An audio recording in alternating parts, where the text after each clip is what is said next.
Le capitaine est en colère. Sahar, terrifiée. Où va-t-elle aller maintenant? Mais la directrice justifie sa décision par manque de moyens. Il faut tenir compte du fait que l'on n'a pas assez de place ici. Et en plus, on est complet en ce moment. Vous avez des cas plus graves? Plus graves et nombreux. Et si ce soir, une fille qui a vraiment besoin de protection arrive, comment vais-je faire, moi? Résigné, Sahar ne voit qu'une issue à cette situation. Appelle Omar, ramène-moi chez lui. Il est d'accord pour me donner une chambre au sous-sol. Mais tu es folle, c'est trop dangereux. Alors qu'il me tue, c'est mieux comme ça, au moins vous pourrez tous vous reposer, et moi aussi. Arrête, arrête, arrête. Non, je suis sérieuse. Hein. Cette nuit, Sahar dormira au poste de police. Mais demain, elle rentrera chez elle. Alors, si le cas de Sahar n'est pas considéré comme grave, qui sont les femmes admises dans ce centre?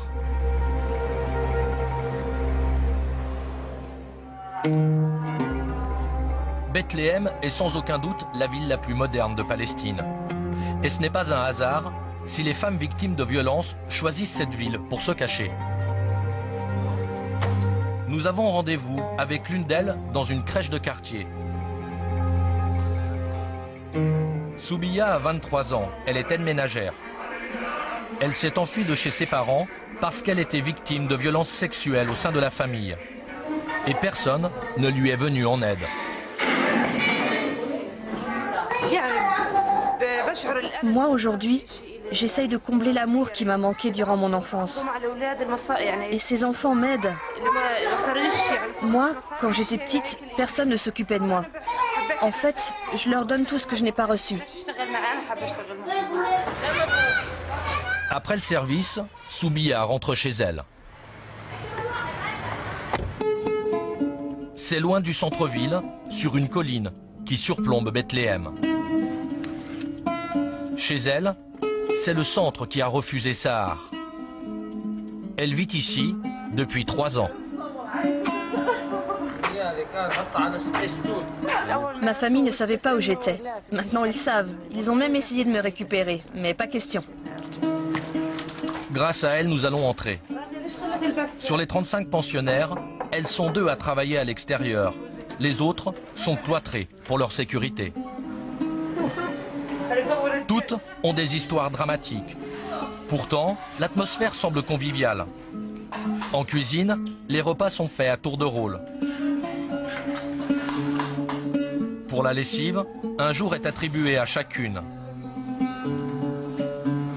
Il y a aussi une salle internet, mais pas question d'y accéder sans surveillante. Chatter avec des inconnus, c'est prendre le risque de divulguer l'endroit où l'on se trouve. Pour nous raconter son histoire, Soubiya nous emmène à l'écart de ses copines, dans sa chambre. Dignement, elle va nous raconter un calvaire qui a commencé lorsqu'elle avait 12 ans.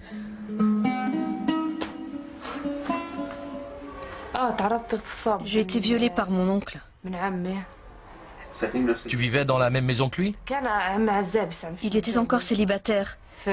C'était avant son mariage. Il habitait à côté de chez moi. Mes parents l'ont su, mais ils ont gardé le secret. Ils n'ont rien dit à mon oncle. C'est moi qu'ils ont engueulé. Des insultes, des mots de travers. Mais lui, ils lui ont rien dit. Mais un jour, mes petits frères ont tout vu. Et ils l'ont raconté partout. Et combien de fois tu étais violée? Beaucoup, beaucoup, je ne sais plus.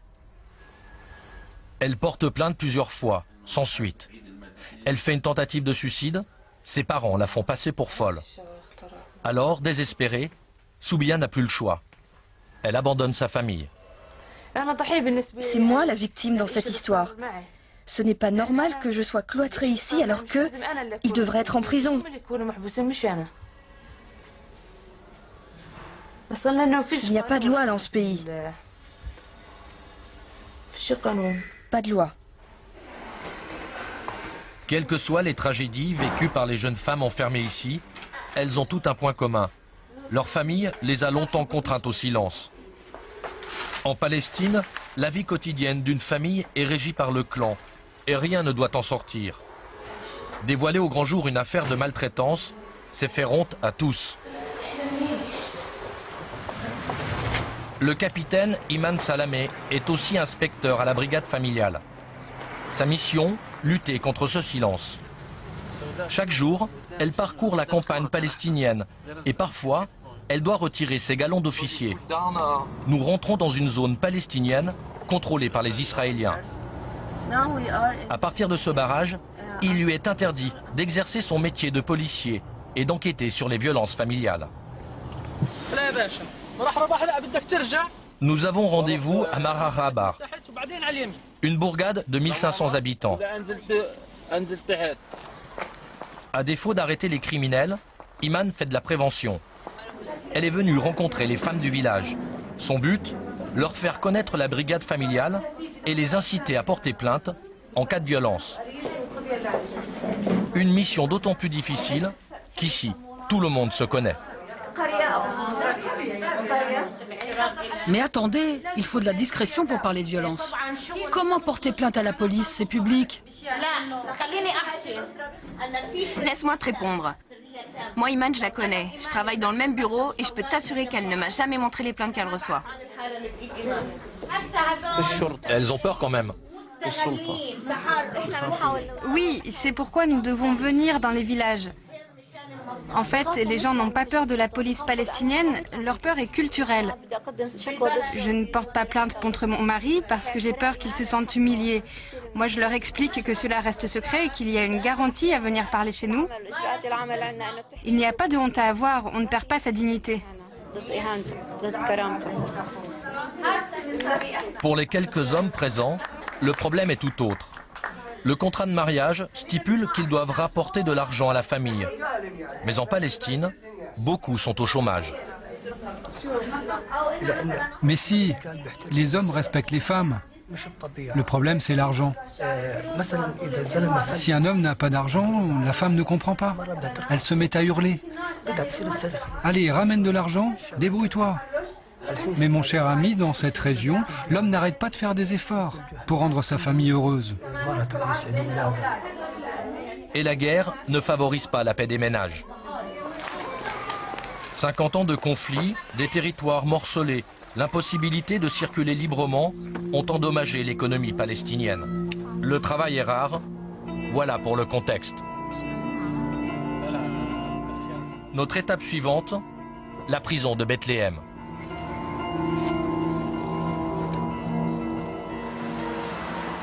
Nous avons demandé à rencontrer des hommes enfermés pour avoir frappé leur femme.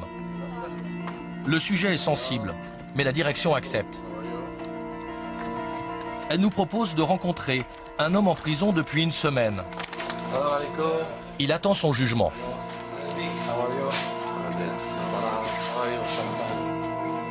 Issa a 2 femmes et 5 enfants. Autrefois, il travaillait dans le bâtiment, mais depuis longtemps, il est sans emploi. Pour lui, le manque d'argent est la cause de sa brutalité. J'ai 2000 € de dette à cause des cérémonies de mariage. Pour m'aider à rembourser, la famille de ma femme paye notre loyer. Et ça, elle me le reproche. Elle dit que ses frères vont s'occuper de mon cas. Moi, j'ai répondu, arrête de m'humilier. Et c'est à ce moment-là que les coups sont partis. Elle s'est rebellée, alors je lui ai remis une claque, et après je l'ai même tabassée près du frigo.